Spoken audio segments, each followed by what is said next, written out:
Hi, my name is Vincent, but I go under the stage name Hope Death Cruel for the punk rock music that I make. Today I wanted to do a little gear tour.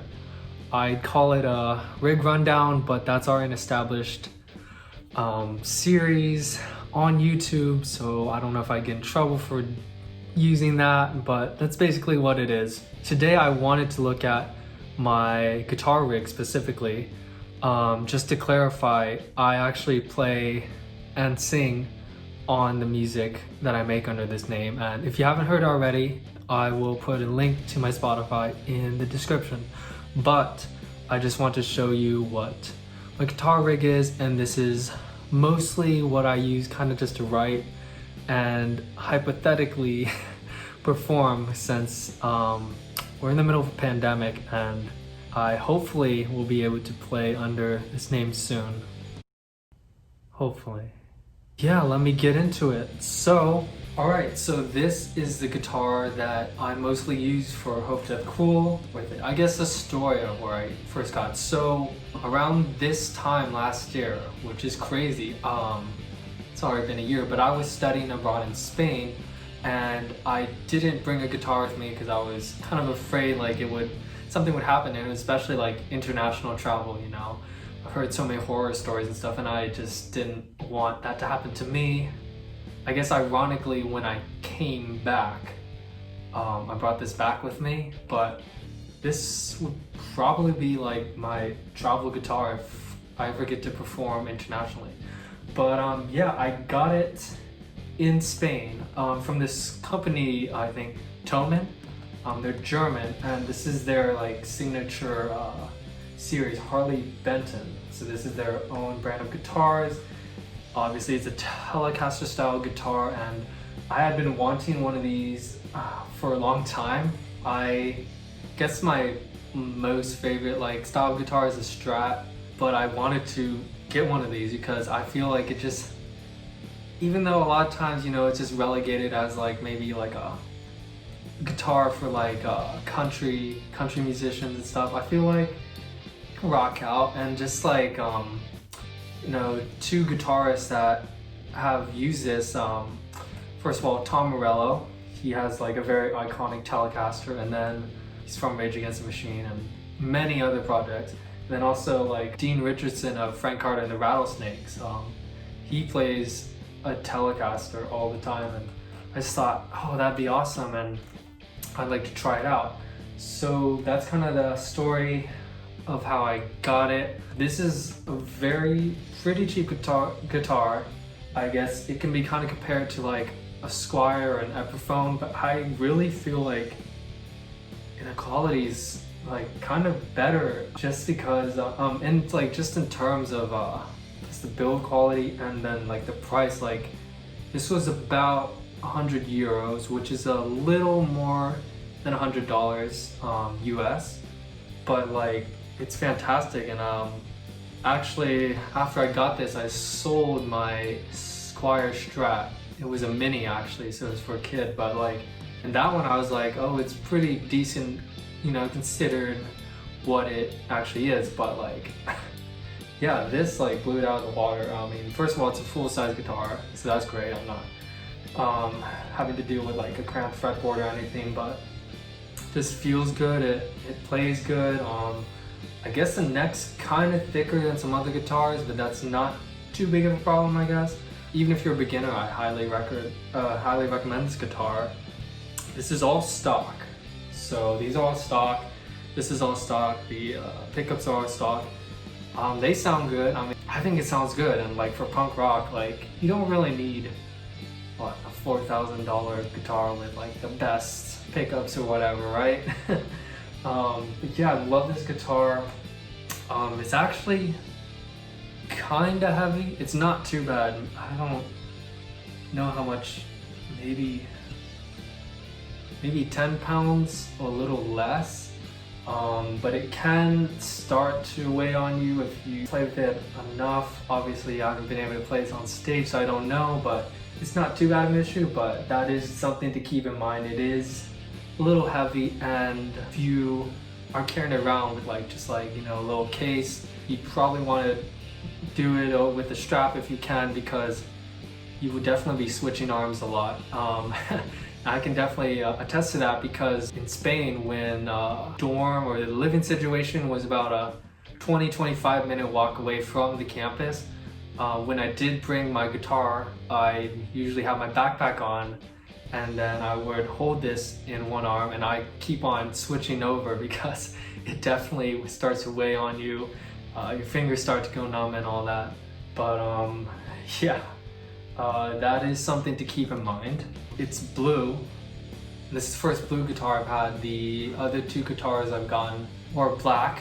I still have. That Squire this is the typical sunburst, so kind of orangey, kind of black. I really like this blue color. Another thing about this guitar is that it's really durable. I think just in general, like a Strat style, Telecaster style guitar is gonna be like that. If you do like break the stock, you can replace it or something. I've definitely banged it around in the year, about a year, yeah, that I've had it. And it's held up really well. I think I've scraped it once. There's a little, you can't see, but there's this little dent somehow. It cracked that like resin or whatever it's on. But I mean, this guitar has been fine. It's really just pick up and go. And I think that's something that you definitely want in a touring guitar, you know, where you're just playing night after night. Great guitar. I really like it for this style of music, and just in general, and like recording wise, just so some of the other music I make, it just gives me more versatility and more flavor, I guess, in the music. All right, and yeah, that's the guitar. Okay, can't see my face, but I needed to angle my phone's camera down so you can see the pedals. And yeah, maybe to your surprise or not, there's only two. The reason for that is really, one, these are the only pedals I've used so far while playing and like what I've recorded. These are the only two pedals I've used, plus this guitar. Yeah, I mean, I just really love these pedals. So I guess to start, Boss DS1, this one right here. I think probably every guitarist has had one of these on their pedal board, you know, throughout their career. I love this pedal. I really got this because one of my favorite guitarists is Kurt Cobain, and he used this, and he also used like the upgraded version of this. So I don't have that. I'm not sure how it goes, but I know, like, if you want to know like what, but I know like if you want to sound pretty much exactly like what his guitar sounded like on Smells Like Teen Spirit, like this is the pedal. It's just great. It's I've used this all the time. This is probably my most used pedal. Highly recommend if you don't have one already. Yeah, and also just as a side note, it does even kind of work as well as an overdrive. Yeah, another thing about this, the DS1, is that it actually, in my opinion, works really well as a distortion pedal for a bass guitar. Maybe an actual bass player will disagree with me on that, but I found it to be working really well. And in my music, yeah, for some of my songs, I do have a distorted bass sound, and I just put my bass guitar through my DS1, and I like that sound. I don't know if bass distortion pedals are overrated, but if you don't have one, and I know they can get pretty expensive, like, get DS1. And my next pedal is the Digitech drop pedal. It basically allows you to lower your tuning without having to actually tune your guitar, which I really love because it's just so convenient, and it works so well. Shoot. Okay, let me put it back because I'm gonna like be doing a little talking here. So the reason I do use that pedal is because I use a lot of tunings. I usually use just standard E tuning for a lot of music and in and out of Hope Death Cool, but so it's just convenient for me because I can just have my guitar in standard tuning. Some of Hope Death Cool songs are in E flat, so I just have it at the first thing. The first semitone thing, I can just click it on and then I'm in E flat tuning. Another thing with Hope Death Cool is that a couple songs are in drop tuning. So for instance, my song Dead Man's Reich, which you can find on Spotify right now, link in the description below, it is in drop D. So if I had tuned my guitar to E flat standard, that would be kind of a pain to kind of figure out how to play it, and just being able to play that open D power chord is just, it's liberating. But it just works out better that way. And also, for instance, my song Convenience or Death is in drop C. What I do is I just tune this guitar to drop D, and then I go down 4 semitones on the Digitech drop pedal. So that's really easy, and again, hypothetically, that would be a good thing to have if I ever played live, because I wouldn't have to switch out guitars as much, and just, you know, this is the only guitar I really use for Hope Death Cool, so it'd be easy to switch to whatever the next song is and not have to worry about like, oh, I need to play all my songs in E flat before I go and play all my songs in drop D or something like that, at least in my mind. Yeah, these are the 2 pedals I use for Hope Death Cool, and I really enjoy them. If I add more, I guess I'll do like a gear tour update. But yeah, these are the ones I really use. And I guess I can also say for bass too, this would be my setup too. As I said, some songs have distortion, I'd use that. I would adjust a couple things, less distortion, I wouldn't crank it as much. Also, it's easy to switch tunings with the drop pedal, and maybe that's something you think that might be concerning, is like, oh, well, maybe it doesn't work as well on bass. In my experience, it's worked fine. There's no delay, there's no, I guess, maybe warble or whatever. I guess another thing to note, the drop pedal can work as an octave pedal too. So an octave pedal in the sense that it has that sound, but also it adds an octave below. And I guess another thing, I just thought about this. Another thing to note about this is if you are, for instance, having a guitar that's in standard, E standard tuning, and if you go to like standard E flat tuning, or you just go down whatever, there will be dissonance if you're just like playing at home and stuff, and if you can hear the guitar and also through the amp. If your amp's turned up loud enough, it won't be a problem. You know, being on stage probably won't be a problem, but that is something to note. If you're just in your room or whatever playing, you will hear that, and it does kind of throw you off because there is that dissonance. That's just something to keep in mind. So even though it does change the tuning, you'll still hear the original tuning. Okay, and now I guess I want to talk about my amp. So love this thing. It's a Peavey Vyper 1, and there's like a series. I think there's a 2 and 3. It is the smallest of them, but what's cool about this is, I guess, first of all, it's the cheapest. That's nice, but it has cool features that I don't think the other ones have. Like, one, it is set up for you to be able to plug in like a acoustic electric guitar, so like an acoustic guitar with a pickup. So if you were to put an acoustic electric guitar through just a regular guitar amp, it'd probably sound weird, but this makes it so it sounds warm and clean. I don't have one, and I haven't actually been able to try it out, but I think that's a cool feature. Another thing about this amp, and this specifically, and I guess another thing about this amp is that it has a bass mode, so you can actually run a bass guitar through it, and it sounds pretty good, I guess.